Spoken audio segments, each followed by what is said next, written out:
And it seemed like going into the Kentucky game, you guys felt like you belonged. Just Yeah. describe to me the mentality, not only of yourself, but of the team heading into that game.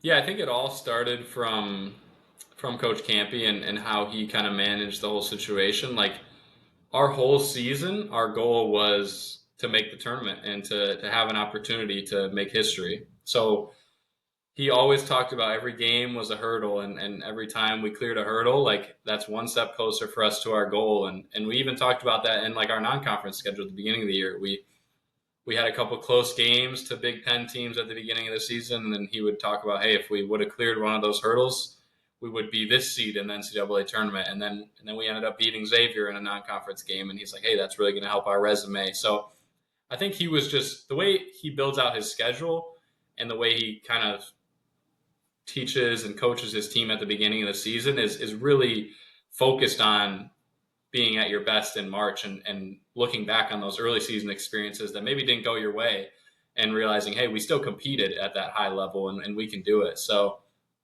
once we got the draw and we saw we were playing Kentucky, like we were honestly just excited for the opportunity and he framed it perfectly for us. Like he told us, hey, it's the first day of the tournament. It's the 7 o'clock slot. Can't be more prime time than that. You're going against the biggest blue blood in the country, against the most famous coach in the country at the time. Now that Coach K had retired, and like it just could not be a better situation for us to put ourselves on the map. So he kind of just told us all that stuff. It's this opportunity, and then in that week of practice, we didn't prepare any differently than we had the whole season. Of course, we focused on their good players and how deep they were and how much talent they had, but we didn't treat it like it was any different than like a Horizon League game. And I think also like my mindset going into it was, hey, we've worked hard this whole season. We've worked hard our whole careers to reach this point and get this opportunity. So let's seize it. Let's not treat ourselves as the underdog or anything like that. And I really tried to kind of instill that in our guys as well.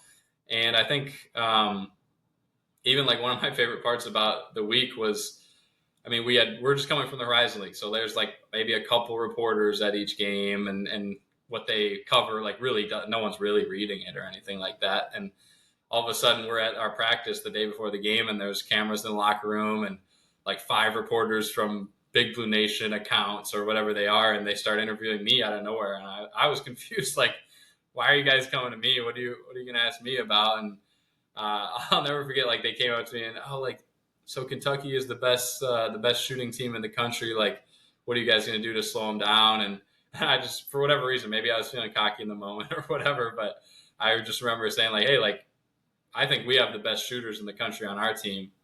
Like, we'll see what happens in the game. Blah, blah. Like, I'm paraphrasing a little bit, but that's basically what I said. And I remember like then their players took it and ran with it and said, oh, like they're talking crazy, whatever. But you got to trust yourself and you got to believe in yourself going into those games. Like really at the end of the day, I think our message from coach, from myself and from all our teammates was, we're not happy to be here. Like we're not, oh, like we made the tournament. Our goal is done. Like, no, it was, we're here to win. And even after we lost to NC State in overtime, like we were devastated. We thought we could make a Sweet 16 run. We thought we could make it further. So just having that mindset of we're not necessarily happy to be here. Like we're here to win games.